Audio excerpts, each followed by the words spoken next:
Réalité ya bana kino.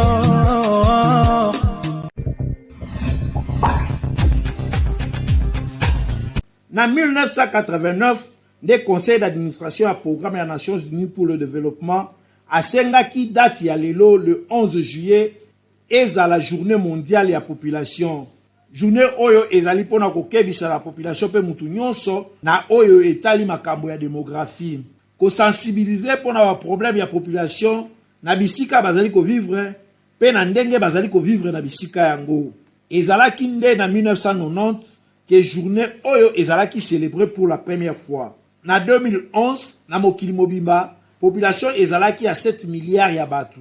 Mais na année 2022 batu mokili mobimba bakomi 8 milliards. Wana pe makambo ekomi ebele ya koluka ko résoudre. Thème ya année oyo ezali un monde de 8 milliards vers un avenir résilient pour tous, exploiter l'opportunité et garantir le droit et les choix pour. Kasi awa na mboka na biso ezali na bakwa mususu population azali ko vivre na ba difficulté ya kosakana te.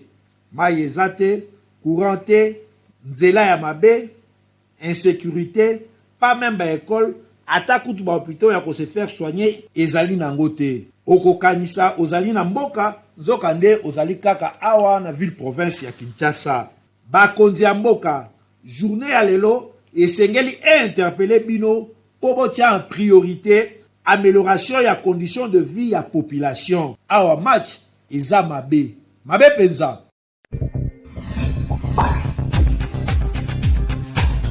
Kuna na commune ya Lemba na quartier Imbu, esika gouvernement atiaki pona kotonga usine ya sika ya captage pe ya traitage ya mai pona régie des eaux, misala ezali kotambola malamu pe ekomi kokoma na suka. Na souci ya kotunga population ya secteur oyo banyokwamaki bambula ebele na vapasi ya mai, nde gouvernement na vision ya chef de l'État balansaki misala ya construction oyo ya usine ya captage pe ya traitement ya mai ya capacité ya 25 000 kg par jour. Oyo na ba prévision basali inauguration na yango ekosalama na mokonzi ya mboka Félix Antoine Tshisekedi na mois ya décembre oyo ezali koya. Mais eloko moko etikali na bango batonga réservoir ya mai pour permettre na régie des eaux et distribuer mai ekomati na bandako ya bato. Kasi esika oyo ezalaki prévu ba construire réservoir wana bandako ezali wana. Il fallait déjà l'État a déboursé $1,100,000 pour na kopesa bakolo mapangu wana bakende koluka bisika mususu.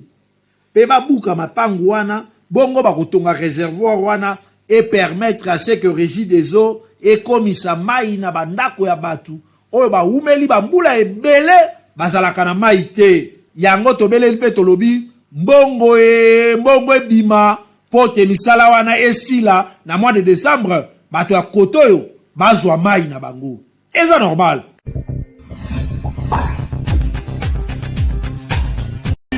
Na Congo bazali koboma ndeko na biso bamisusu balobio guerre à l'est du Congo. Mais c'est quoi l'est du Congo? Ce n'est pas la guerre à l'est du Congo, c'est la guerre au Congo. C'est la guerre au Congo. Bazali kosala na biso mobulu pona babebisa ezali na biso pona babebisa makambo ya mboka na biso pona bazwa bomengo ya biso pona bazwa mabele na biso. Est-ce que tokondima yango? Est-ce que tokondima yango? Yango wana bandeko na ngai bolobi awa moto botaki kombo kobotaki ete soki na vandaki na kiti wana ya kimokonzi de guerre wana esi esala nini tolobi boye biso tokozwa kiti wana ezali mpona koyiba te, kiti wana ezali mpona kozwa bomengo te, mais kiti wana ezali mpona kozwa bomengo ya ekolo Congo. kiti wana ezali mpona Congo ekoma eloko ya makasi ndenge bolobaka RDC eloko ya Il y a 2023, nde bakonzi ya Union pour la démocratie et le progrès social organisaki na Kisantu kuna na Congo central 3 jours ya atelier ya réflexion pour na kotala avenir politique ya parti na bango UDPS. Et bandaki le 8 ti le 10 juin membre ya UDPS basololaki na oyo etali processus électoral pe élaboraki stratégie ndenge nini bakofaire réélire chef de l'État Félix Antoine Tshisekedi na magistrature suprême lisusu. Thème principal na bango ezalaki redynamisation du parti en prévision des échéances électorales. Nous étions ici dans le cadre des réflexions. Il y a les élections qui pointent à l'horizon.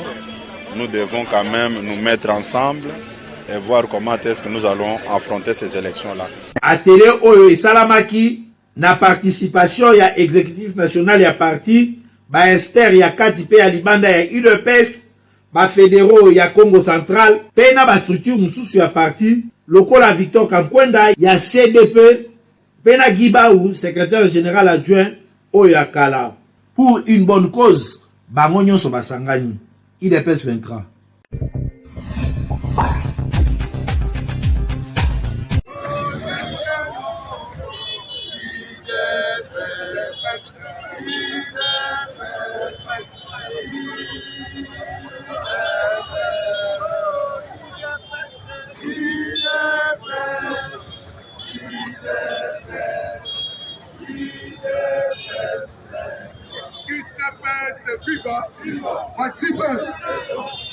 Merci mille mes honorables. Et ça lit déjà 4 semaines, Oyo Pati Tumbangoi, président du Parlement de Bouya Pompage, azali na prison centrale ya Makala. Bakanga kiye, sans kosambisa ye, directement, bamemie na Makala kuna na prison, selon badir ya mwasi na ye. Pati Tumba azalaki déjà menacé na téléphone, ke bakokanga ye. Po, un jour avant bakanga ye, Pati Tumba alobelaki arrestation na ye déjà. Tshisekedi wa Mulumba ozawa pi biso totikali komona makambo na tomona te. Na pouvoir Kabila basali biso parlementaire de Boubo. Na pouvoir na biso moko to bundelaki to beti ba boloko na beta boloko 4 fois boloko sans compter ba enlèvement sans compter ba kachoma mabele na jeu loko te na sala te na banda tili landa ba bot. Mais tant bokomi na audacité koloba na ba combattant to bo ando kangisa biso vraiment selon témoin Boyoki a mesana na ye déjà makambo oyo bakanga kanga ye. Po na tango ya Kabila azalaki na pouvoir, bazalaki ko kanga ye po azalaki ko lutter po UDPS ekoma na pouvoir. Lelo UDPS ekomi na pouvoir, bazali kaka ko kanga ye po na simple volonté ya bakonzi ya sika ya parti. Oyo balingi ko imposer pensée unique na kati ya UDPS selon parlementaire de Boumoko ya Pompage. Mwasi na ye akomi koleka na ba émission pour la kosenga bokonzi ya mboka atala nanu situation na ye pe azali ko brandir ba preuve ya ba menace ya bakonzi oyo bazalaki ko menacer ye ya kokangisa ye pe ya kolimwisa ye. Plateau isa problème na ko lancer plutôt message pas ya président de la République na pas ya maman Marthe. Bana ya Pati Tumba bazali na posa papa na bango azonga na ndaku. Surtout que mutu oyo afundi ye na justice azali ko se présenter te. Lutte ya IDPS ezalaki po makambo ya boye esila. Eza mabe. Mabe penza. Na Kinshasa lelo tokomi komona ba construction ya ba station d'essence ezali ko bota malokola maebo. Mais bazali ko tonga yango pembeni ya bandaku ya habitation esika batu bavandi. Okomona kaka boye ba clôturer na batol après un temps soki boleki wana basi batongi station à essence sans contenir compte que population evandi pembeni wana bazali exposé na danger surtout na kaya ba incendie oyo ezali ko sala mapamba pamba ana Kinshasa. Yango bakonzi ya mboka bazali komona likambo oyo to bazali komona te. Autorisation yango ya kotonga ba station na ba isika boye bazwaka yango epa ya bakonzi nini mabe makasi parce que station ebongeza place moko eza yango mo isolé pembe na bandako boye station ekosala incendie bandako nyonso ekozala place afo ezika esengeli bameka na kobongisa bayeba station ekozala place nini milieni ekoki kozala mpo eza pembe na bato te par exemple neti oyo toza na kati ya wenze soki station ezwi moto eske wenze ekozika te ekozika milima bato mpe ekokende esengeli babongisela biso bayeba place bakoti ya station po biso bato mpe tozalaki ouais eza danger parce que tomonaki esandi oyo esalamaki na justement na des bonhommes esalaki vraiment très grave il y a des blessés bato bakufi tomonaki baparents mosusu baperdre bana et puis des environs bato baza nzinga baperdre babilo na bango ya ndako esala vraiment bien te bon les problèmes tout topesa na l'État po yende aza numéro 1 awa na ville ya Kinshasa ntango bozopesa bato baplace basalaka station eza bien mpo na population mpo efacilite bavéhicule oyo ezotambola me mpo oyeba lie nini tokotya station te neti par exemple toza na des bonhommes jusque pesa nakopesa epuis mwa idée toza na des bonhommes station eza wana supermarché eza wana pembeni au cas où esandi esa intervention ya service ya oyo bayaka ya mai ese bakozala na facilité ya kointervenir à cas desandi mpo tomona yango meme biso meme bapopulation tokozala na cas moko boye ndako ezika omona intervention ya mai peut-être ya mai esili tout ça nomona epesa soni na mboka oyo encore RDC eza pays moko toza trop riche eza pays moko tokozala na bacondition oyo te l'état congolais fo azwa mpena charge ya l'état ayeba kolandela place nini tokotya station te mpo balikama ya te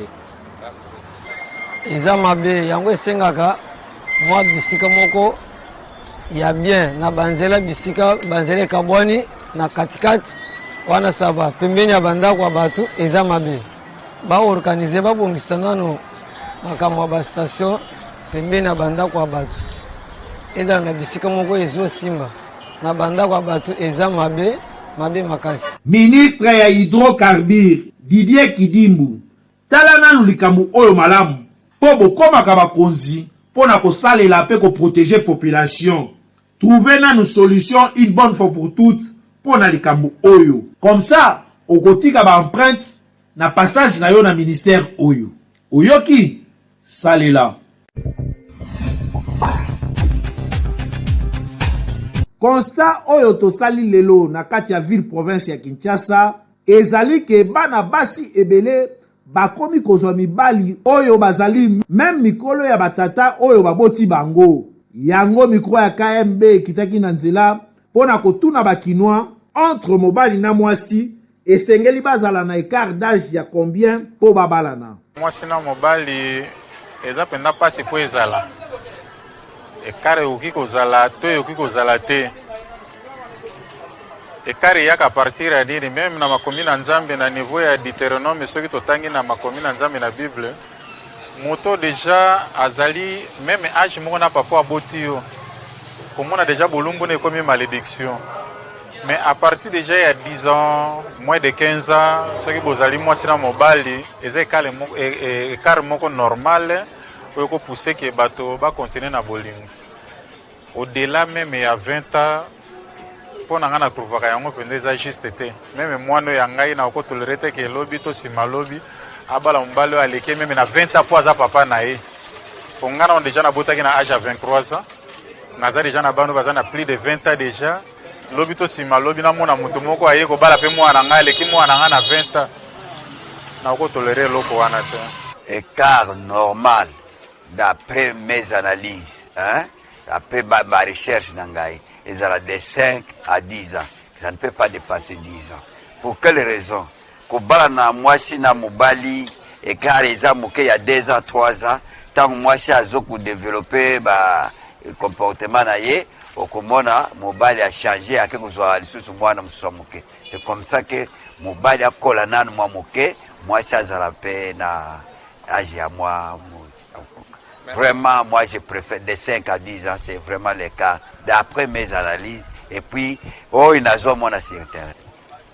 Pour Nangai, ndenge tozali komona vie ndenge tozali komene na kati ya mboka na biso pe na ndenge tozali kotambola ekart ekoki kozala ya mingi mpenza te kobanda ba 5 ans 4 à 5 ans mata eleka 10 ans te po soki ekomi ebele toza komona mingi mobali mwasi akomi soit mokolo koleka mobali ekopesa kitoko moko ekopesa kitoko te pe soki mwasi azali na âge ya se koleka mobali deja sa pusani omona mpenza bacomportement ezopesa malamu te yango wana esengeli mpenza ekart ezala ya mingi te ezala mpe ya kokangama mpenza te donc ekart entre 5 ans soki 10 ans edépasse te wana ekoki kopesa équilibre na kati ya foyer de façon ke mpo mwasi mpe soki azango aza kokola mpe mayele eza komata mobali ntango aza kokola mayele eza kokita okomona te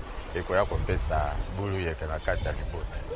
Bon, Antoine tozotala koenregistre ndenge bamariage ezosama to ndenge bacouple ezali d'après nga malamu ekart ekozala de 10 à 15 ans puisque bana mosusu akozala mwa moke me adéveloppement makasi mais soki bazali kobana neti ekart mpena eza mingi te alors ezokoma déficit bamabala mingi ezokende na kokufa mingi mpo mwana mwasi avieillir avant mobali alors mobali mpe olukake abala mpe susu bagene oyo baza so na age moko akokita mais de préférence totuna mpe baage te mais soki ekozala de 10 à 15 ans même 18 ans ekozala mpe malamu mpo wana mobali akomi na mature mwasi mpe akomi na mature soki baza mature te foyer wana eumelaka mpena te mpo na ngai plus ou moins 15 ans wana eza analyse na ngai voire même suka 18 ans mais ekozala ba 20-30 ans te wana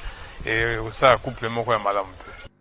Makambo ya bolingo ezalaka nango mathématique te ezali vraiment pas si po to juger mais biso tokoloba kaka pourvu que bolingo yango ezala ya solo ya mbongo te. Oui, c'est obligatoire. Bokilo soga yota na nga na ndaku na ngai. Le tomo il faut aller même soki tozongi na ba village na ba mboka okomona soki bokilo aye okomona bakeye sika ba soso za rabibole ezali bazui yango bakeye ko bomela bokilo na minute wana le tomo il faut bokilo alia jamais bokilo na ngai na ndaku na ngai kotala ngai na bakoko na ye aliate azwa transporter wana jamais et tu as la salle matin au moins que nazangi ya ebele mais ya mukie obligatoire il faut beaucoup là zo point d'aboter langa moi si oui aux obligatoire il faut aller ata a rolia ngombe te ata matembela mai beaucoup là rolia le bité que il faut aller soso aller ngombe te matembela mai nga na lia kana mwana na ye na bakoko na ye yango na pe bokilo na nga rolia papa oyozoyoka ekilami c'est-à-dire ekilami yango nde il faut kosala effort même kodefa effort defa po oyo aboti mama na mwasi na yo il faut aller d'après ngai même maki mama omele même omelette il faut kaka basalela ye même ti ya rouge ailié ameli azongi na ba moment oyo to nango oyo na ba temps oyo na ba circonstances oyo exactement obligé te que ceux qui bokilo aye pendant folle.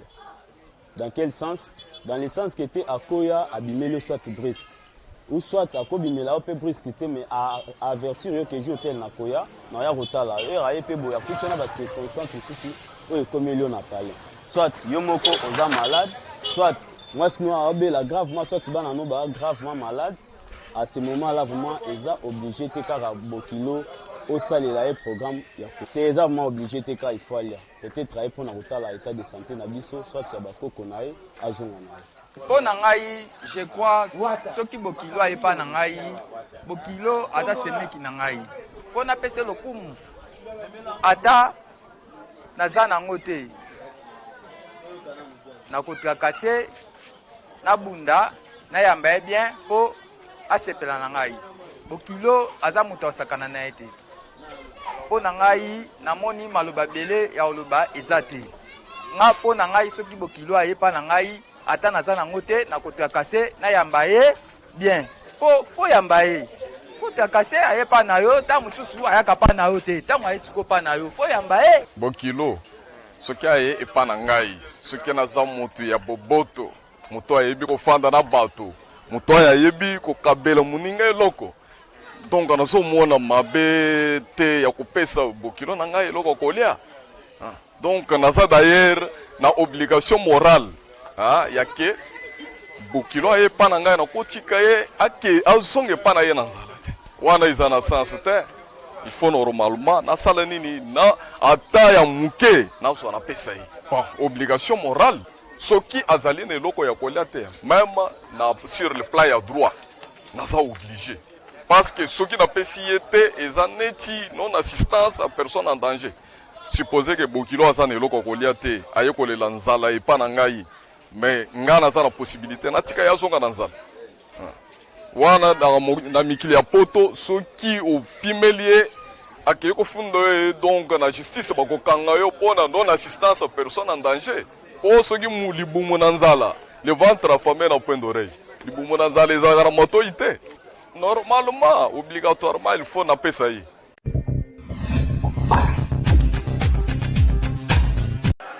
soki mboka ezali atake na libanda parti politique ezalaka lisusu te bokabwani ya kati ya ndako ezalaka lisusu te bokosangana nanu bino nyonso mpo bobenaka monguna abima libanda.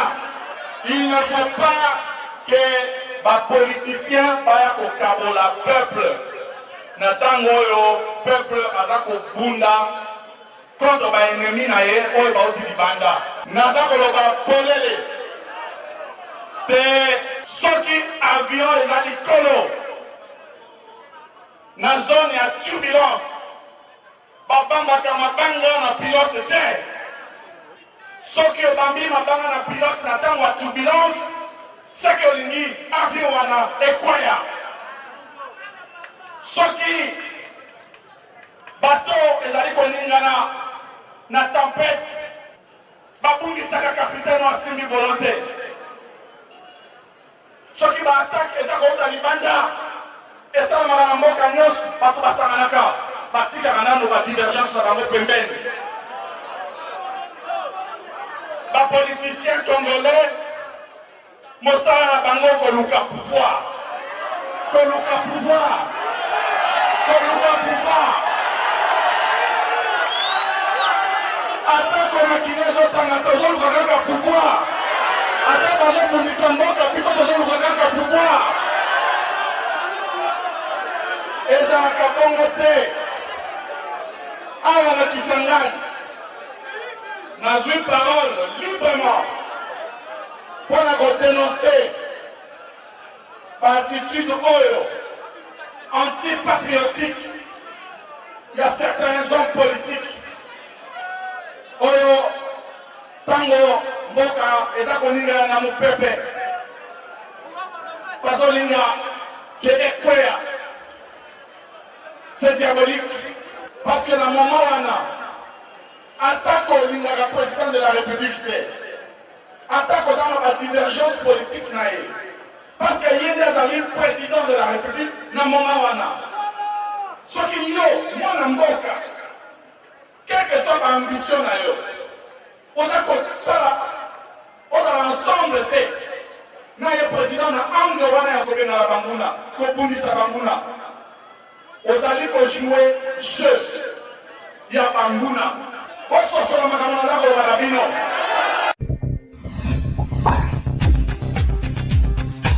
Apatir ya entrée à Libenge ti awa pe na commune na suka te c'est à moi ti na aéroport bapoto ezali namoni bandako mpe batiamba ezokota na bandako mpo na ngai ezali esengo le reste ezali kaka bakotinda bakorégler problème ya technique wana ekopesa courant.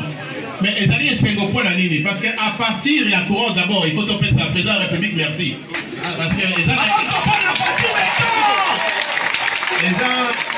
bien sûr kolelaki epa na ye na cadre réunion sacrée na bamasolo na biso toza koyebisa ye oyo eza kotambola te et puis vraiment azali très sensible il faut topesa merci na geste asali ngai banda na bota na mona courant awa na gemela te là na libenge te même ma boti na ngai boyi c'est vrai que papa azoto yibisa ngai maman que non kala ba poto ezalaki bozomona ngo ba poto akala wana mais ya boye nano tout monde en côté donc vraiment ils allaient esengo il faut topesa à président de la République merci na geste asali awa pour la biso na komi pe na zongo tokuti pe zongo kuna courant pe ekoti oui bandeko bazolela nano pe ekoti na bandako te mais c'est sûr que déjà courant ekomi na zongo ekomi na libenge sikoyo esengeli développement kokota moke moke na kati na bandako nyonso mais ali tozana elikia parce qu'à partir ya courant développement ekoki kosalama lokola chef territoire otokoloba awa c'est que atelier moto soka linga sala atelier à couture mosusu alinga sala moulin pona komoudre fufu masangu après ça akosala mapa soka linga azana mayele ali to moko bongisa mapa akosala papa ba mosusu bakosala atelier pona mécanique bakobengisa ba machine oyo électrique pona ba tour kobongisa ba machine ko fabriquer ba pièces. Mokolo ya lelo na toute étendue ya République démocratique du Congo, ba élève ya 8e année babandi épreuve ya test national ya sélection pe orientation scolaire na professionnelle. Test oyo ezali évaluation ya niveau ya connaissance ya ba élève ya 8e année pona ko orienter bango na humanité to pe na cycle cours professionnel. Caméra ya KNB ekutanaki na ba élève oyo ba utaki kosala test yango pona kozwa impression na bango. Bon, en bref, l'examen a été bien passé avec quelques-unes des questions difficiles, mais Dieu nous a aidés. On s'est quand même battu dans les locaux et puis on a répondu. Bon, en fait, l'examen était bien passé, un peu difficile, mais c'était bien passé. La difficulté était seulement que la mathématique était un peu difficile, mais on s'est battu pour aujourd'hui. L'organisation était un peu bien. Jamais ezaki nango bien. Ba question a posé qui yango totanga ki na classe yango to répondre na ba question ba pesa ki na ndenge sengeli. Ba difficulté ka donc ya ko remplir ka item wana donc ba partie musu ba la ki sa biso te de to déprier biso mongona o ba la ki biso ensemble. Bien passé, mais il y a d'autres numéros qui nous avaient compliqués. C'était un peu super métaphysique, mais c'était très bien passé. Oui, j'ai très bien travaillé. L'école aussi a très bien travaillé. Nous tous, on a bien travaillé les examens des 8e. L'organisation était vraiment bien.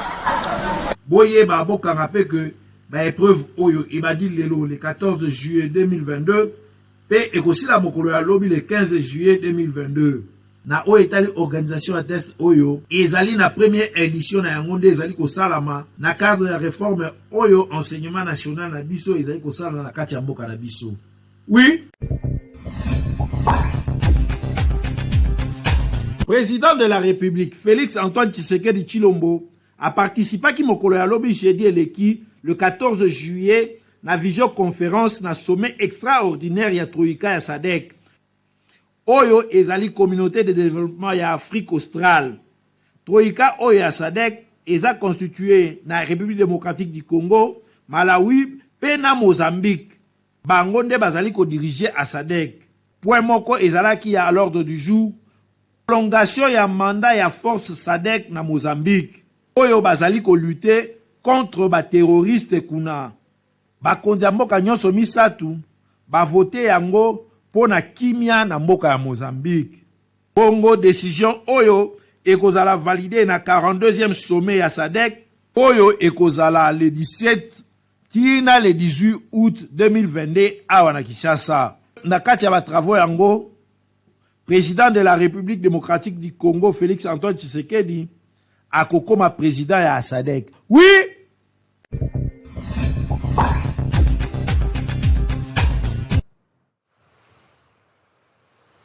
Nasima ya ba travaux ya 6e session extraordinaire ya Assemblée générale ya Conseil supérieur ya magistrature, président ya Cour constitutionnelle ya Sika, Dieudonné Kamuleta Badibanga, ayaki kosolola na président de la République, oyo azali magistrat suprême, Félix Antoine Tshisekedi pona koyebisa ye ndenge nini masolo na bango elekaki kuna na wuti kozwa ebonga na ngai kala mingi te.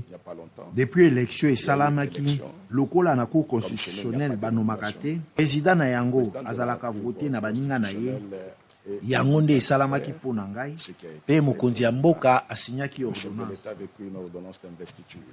Na nsima ezalaki assemblée générale ya conseil supérieur ya magistrature ifalaki esalama oyo tosisaki lobi yango nayaki kokutana na magistrat suprême mpona koyebisa ye nini tosololi nawuti kosalisa misala ya 6e session extraordinaire ya conseil supérieur ya magistrature mpona président de la république atie motema na justice etombwama mpona korépondre na bapréoccupation ya population.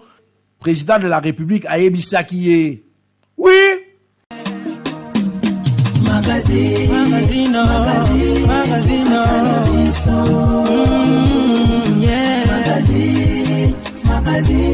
Kinshasa na biso réalité ya banaki réalité ya banaki kino